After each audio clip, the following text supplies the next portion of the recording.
안녕하십니까. 혼란한 정치 시사 이슈를 술술 풀어보는 송옥근의 혼술 4월 29일 월요일 오후에 인사드립니다.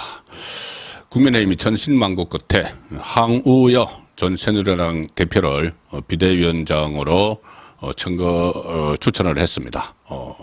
윤재옥 당대표 권한대행이 추천을 했고, 이제 절차를 거쳐서 비대위원장, 한동훈 비대위원장에 이어서 비대위원장을 맡게 되는 셈이죠. 한 3주간의 공백이 있었습니다. 자, 항우여 비대위원장 가장 큰 역할은 아무래도 전당대회까지 역할을 합니다. 혁신형 비대위가 아니고 관리형. 그래서 전당대회에서 새 지도부를 출범시키는 그 역할을 하고 새 당대표 그리고 최고위원단이 탄생을 하면은 이 바통을 물려주고 또 물러나게 되죠. 자, 그 항우여 위원장에 대한 비대위원장, 신임 비대위원장에 대해서 당에서는 뭐 기대를 많이 하고 있습니다. 워낙 특유의 그 내유 외강형이죠. 그래서 어당팔 이렇게 불립니다. 정치권에서 그렇게 불리는 인물들이 그 몇 사람 있는데 어당팔, 얼음 한 개 당수 8단 이런 이야기죠. 겉으로는 상당히 온화하고 유순하고 좀 얼음한 것 같지만 속으로는 강직한 게 있고 뭔가 일을 이루어낸다. 당수 8단이다. 자, 그런 이야기입니다.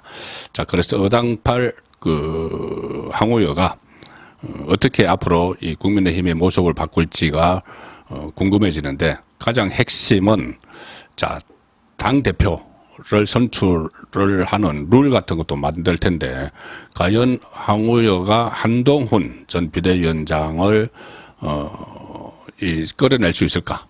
전당대회 판에 끌어낼 수 있을까? 그 부분입니다. 그리고 또 하나는 당장 다음 달 3일 원내대표가 새로 선출이 되죠.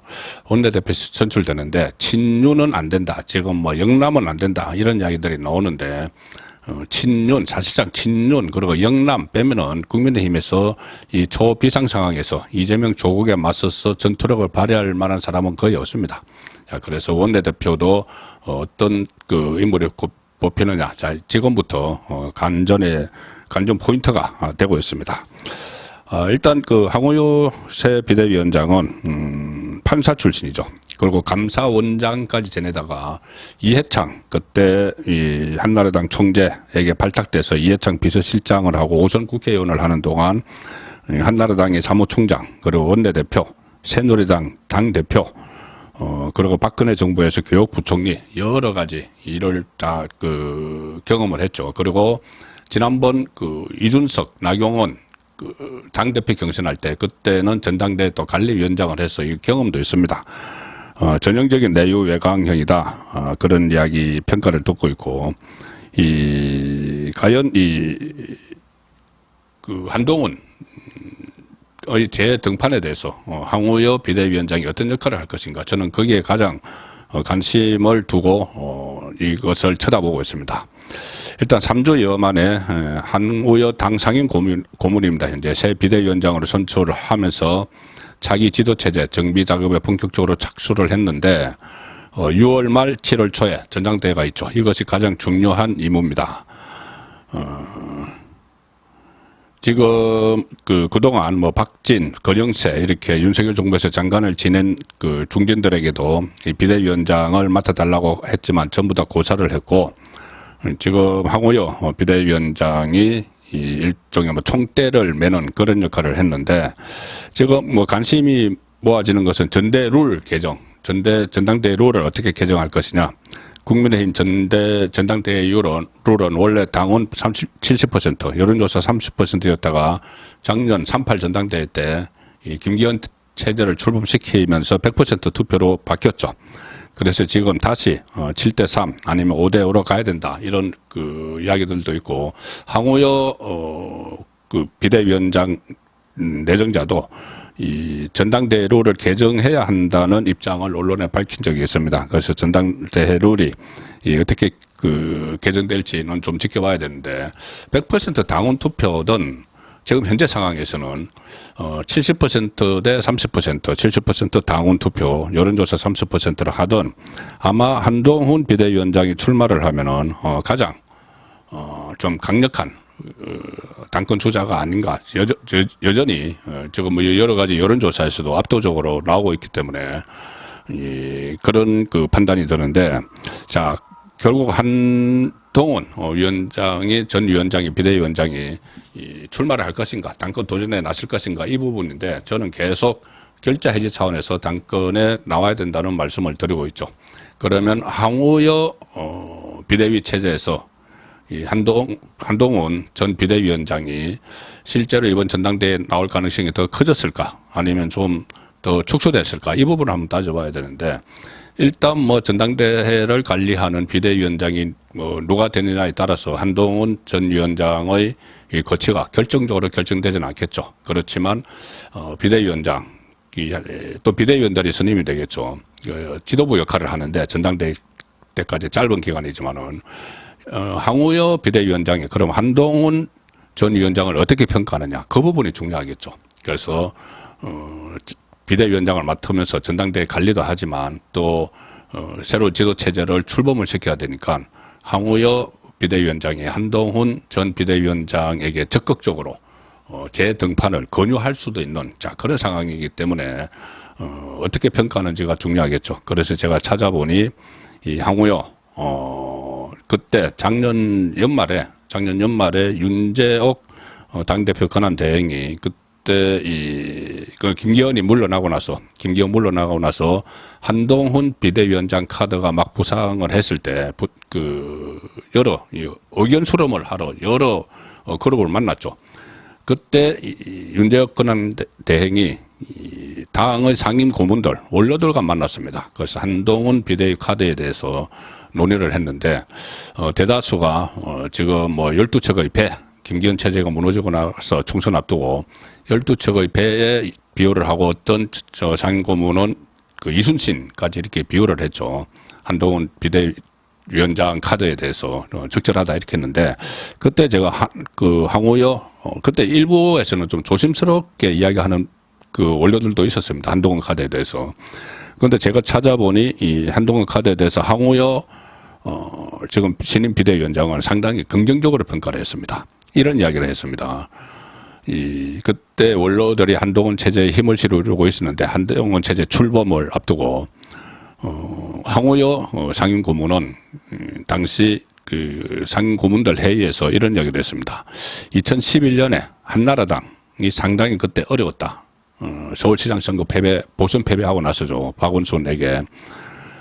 그때 BBK 사태도 있었고, 또 디도스, 정간이 디도스 공격, 이런 것들이 있어서 상당히 어려웠는데, 박근혜 비대위원장 중심으로 혁신을 이뤄내서 성공한 그런 경력이 있다. 박근혜처럼 한동훈도 이 어려운 시기에, 그 당시에 작년 연말에 어려운 시기에 한동훈이 박근혜 같은 역할을 할 수도 있다. 자, 그렇게 호평을 한 적이 있습니다. 사실상 이 박근혜 때 그런 박근혜를 중심으로 어려움을 극복을 했으니까 한동훈을 중심으로 이번에 총선에도 극복할 수 있다. 이렇게 아주 호평을 한 것이죠. 그리고 또 이런 이야기도 했습니다. 한동훈 장관이 지금 총선 앞두고 어려움에 빠진 당에서 역할을 해낼 것으로 기대가 크다.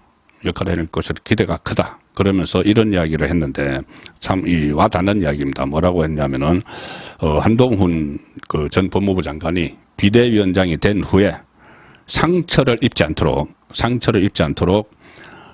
당에서 한동훈 비대위원장을 도울 사람을 적절히 배치하는 등 보완을 해야 한다. 이렇게 이야기를 했습니다.